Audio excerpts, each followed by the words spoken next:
Agree or disagree, the NFL might have just had their most legendary and greatest offseason ever. And it may be even hard to argue against it. With luck, Antonio Brown, Odell Beckham Jr., and more just gone to different teams, tons of stuff happened. And we'll get more into all of that later.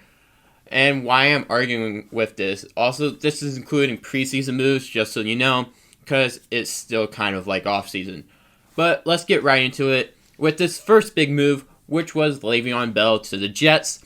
As he left Pittsburgh in the $14 million he was getting offered for 5 years per year for a Jets contract worth $13 million for the next 4 years. Also ended up getting C.J. Mosley, arguably one of the best middle linebackers in the league right now, for a 5-year, $85 million contract. And the Patriots had 3 players leave them, just like normal, but this time Gronk retired.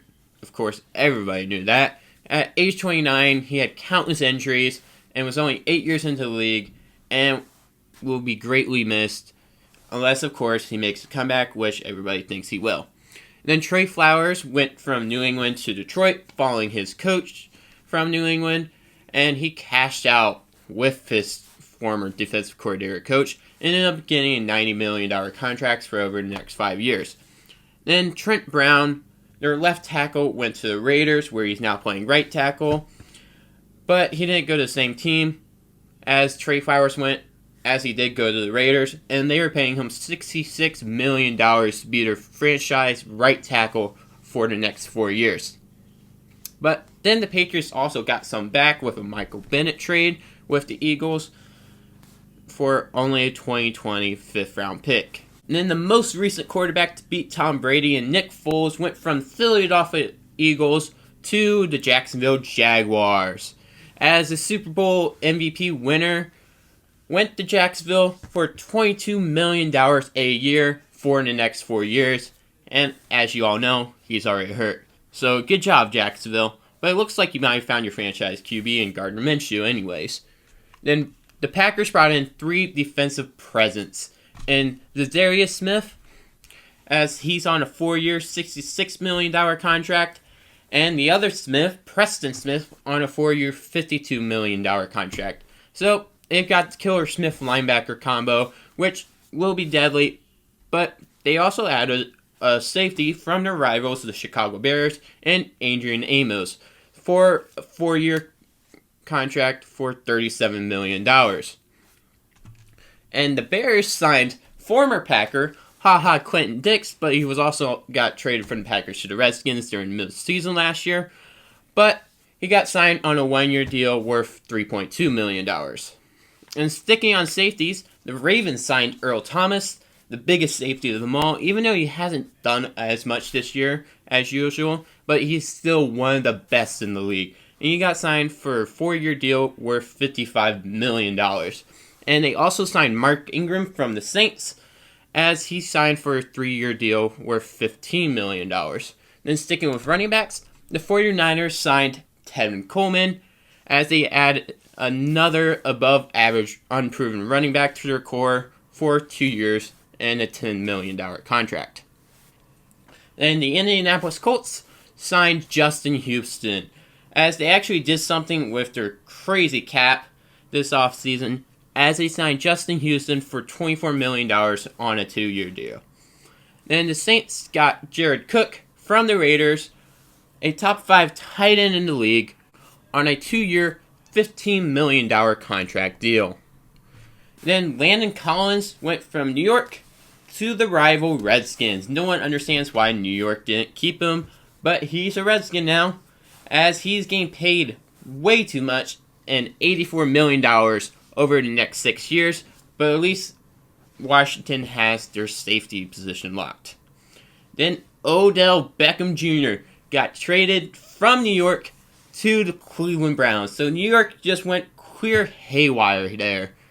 But they also got a 1st-round pick back, Jarrell Peppers, and a 3rd-round pick back. Then Dee Ford got traded from Kansas City Chiefs to the San Francisco 49ers for a 2020 2nd-round pick.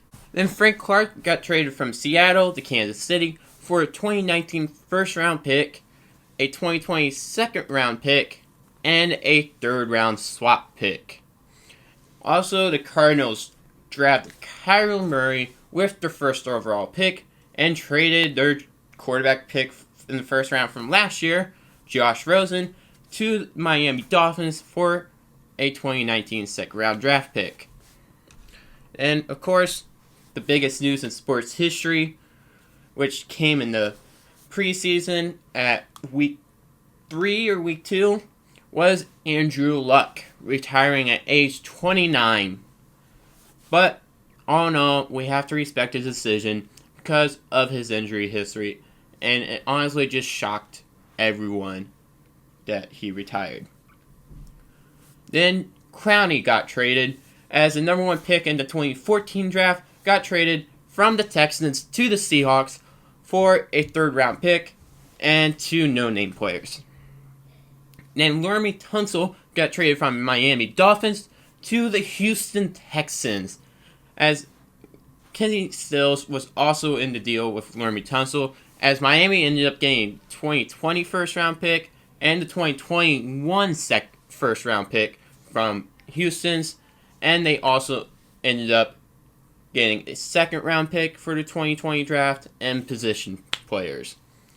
Also, of course, we have the AB drama that happened, as he went to 2 different cities, but you could say 3, but he technically was in 3 different cities, though. As he went from Pittsburgh to Oakland, of course, he caused a lot of drama with Big Ben, and of course, the poor Juju, he didn't deserve that at all, and ended up getting traded from Pittsburgh to Oakland for a 3rd round pick and a 5th round pick. But that really didn't end up working on Oakland's part, as first AB had frostbite, and then complained like a little baby about his helmet, and then called Maniac a cracker, punted a football, and signed me for that. You can fill in the rest. And then he requested for his release, and he got that released, and then he signed to the New England Patriots, and now he's dealing with a whole bunch of other crap. So, it's sad to see the number 1 receiver be messed up somehow in his brain, it seems like. But, who cares? He's on New England now. New England's probably winning the Super Bowl. Hate to say it. But that's all I've got to say about this NFL offseason, and it has been a crazy one. And I can't wait to see if this season lives up to it, because looking at it, it might be a great season to watch. And of course, leave a suggestion for a new video down in the comments below, and who knows, your suggestion may just be in the next video. Thanks for watching, everybody. And of course, make sure you're weaving through every day just like it is your last.